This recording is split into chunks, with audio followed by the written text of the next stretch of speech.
Hard Truths 2024. I saw this even though a friend said it might not be an uplifting film, and it isn't really. But it is a film by Mike Leigh, and he's made lots of great films, and I was keen not to let it go by. And so I was prepared that it's fairly heavy going. And one thing I will say about it is the acting is brilliant. It stars Marianne Jean-Baptiste as Pansy Deacon, Mrs. Deacon. She'd probably want me to call her, because anyone calling her by her first name gets shouted at. Well, certainly the doctors and dentists and people like that. I've known a lot of people who are very formal. Not a lot of people, but people of a certain generation who think that everyone ought to be called Mrs., Ms., Mr., Orley, standard titles. I don't know what they'd make of a mix. But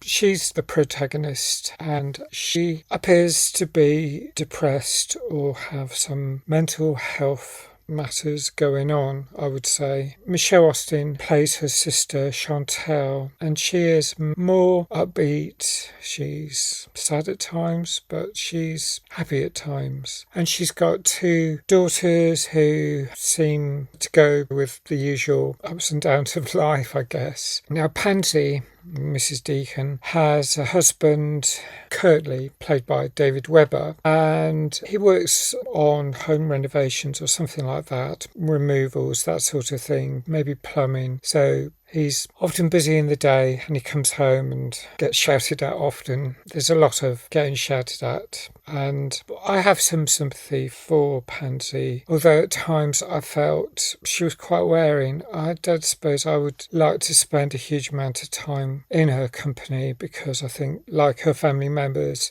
I think her constant angry shouting would eventually get me down. It wouldn't take that long either. I think I have my ups, I have my downs. I tend to be fairly upbeat, but not always, certainly. And someone like Mrs. Deacon, she says at times she doesn't like people. And people don't like people, and there are often people whom many of us don't like. I mean, there's a whole wide range of people. I don't think we can get on with everyone. And as I've said many times in recent film reviews, it's part of life. We need to celebrate the diversity of people, and we won't get on with everyone. And I think I obviously do block people who I find very difficult on social media. People who don't particularly accept me. Fine, I can block them. In real life, if there's the opportunity, I will put distance between them and me. I guess that isn't always possible, but I will do my best to not have any long-term interactions with people that I find don't like me or shout at me all the time. I mean, there's, of course, family, and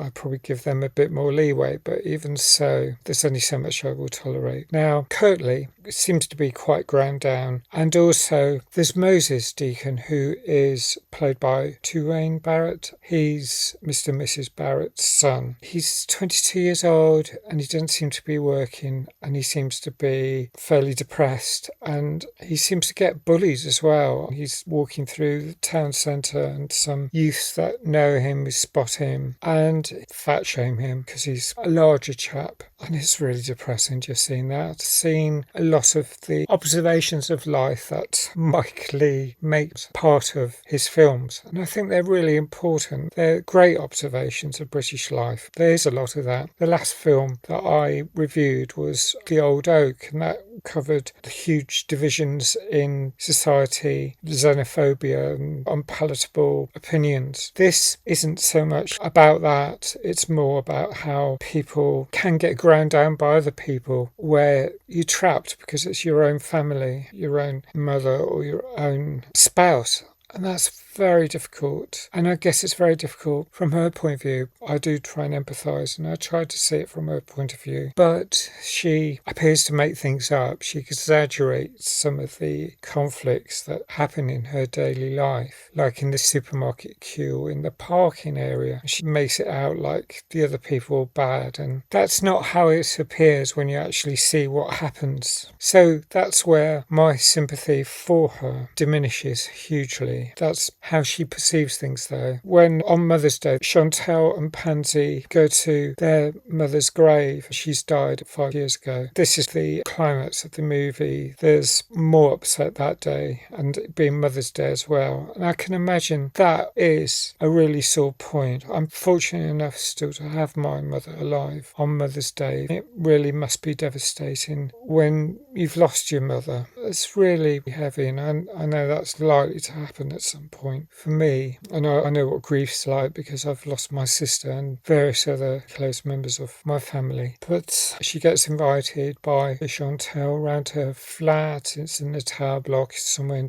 another part of South London, and it is difficult. But the acting is awesome. I think Marianne Jean-Baptiste is an awesome actor. There's this point where she's laughing and crying all in one go, and I think it is a testament to her skills. But I find it a difficult film, so I'm going to score it 10.75. It's very well put together, it's superbly acted, but it's not an easy watch. I'm glad I saw it, but it's what it is. Not my favourite kind of film. I'd love to know what you think about it, so please let me know. Thanks for watching. Please like if you like this film review. Please consider subscribing. Ring that notification bell to get informed about other films. And I'm thinking of actually including playlists for particular directors. I'm going to start that up as a new feature. So look out for playlists for directors where I've reviewed more than one of their films. Thanks for watching. Hope to see you again soon. Bye for now.